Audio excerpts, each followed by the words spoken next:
Assalamualaikum warahmatullahi wabarakatuh. Ketemu lagi dengan saya di mata pelajaran akuntansi keuangan pertemuan yang kelima.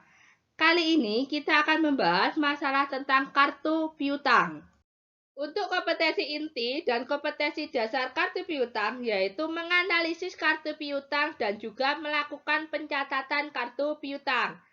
Untuk pertemuan kelima kali ini, kita akan membahas hanya tentang menganalisis kartu piutang.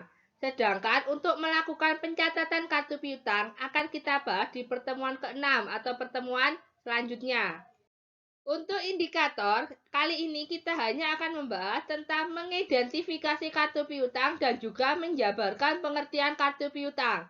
Sedangkan untuk membuat pencatatan kartu piutang nantinya akan kita bahas di pertemuan ke-6.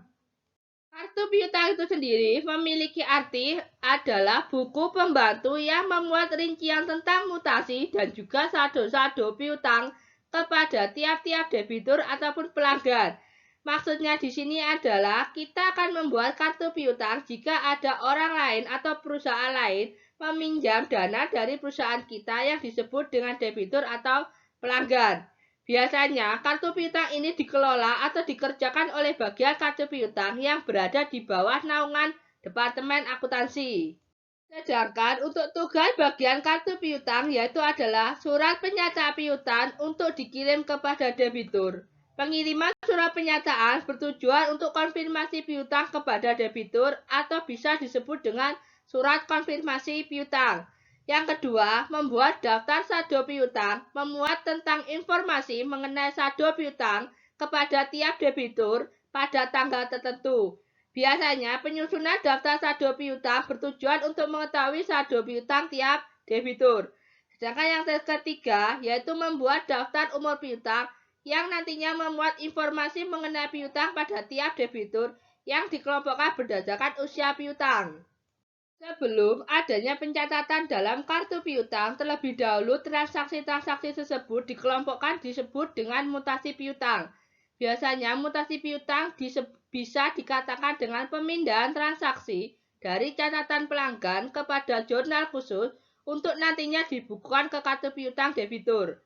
Transaksi yang mengakibatkan terjadinya mutasi piutang ialah transaksi penjualan dengan pembayaran kredit, retur penjualan, penerimaan piutang dari debitur, dan juga penghapusan piutang. Untuk mutasi penambahan piutang itu terjadi karena adanya transaksi penjualan secara kredit. Sedangkan untuk mutasi pengurangan piutang itu terjadi karena adanya transaksi penerimaan pembayaran dari debitur, pengembalian barang yang telah dijual, dan juga penghapusan piutang. Dari data mutasi piutang bisa dikelompokkan menjadi dua bagian, bisa dikatakan dengan mutasi penambahan ataupun juga mutasi pengurangan.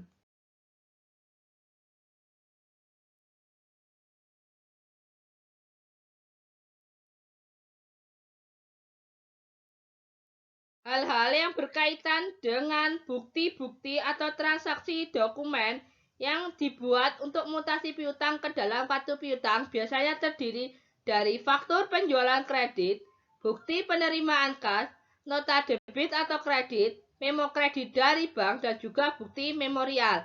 Kelima transaksi inilah yang nantinya akan dibuatkan ke dalam kartu piutang. Biasanya dalam kartu piutang itu nanti akan terbagi lagi menjadi beberapa bagian. Untuk penjelasan tentang mutasi piutang ke kartu piutang ataupun dalam bentuk kartu piutangnya akan dibahas di pertemuan ke-6. Terima kasih atas perhatiannya.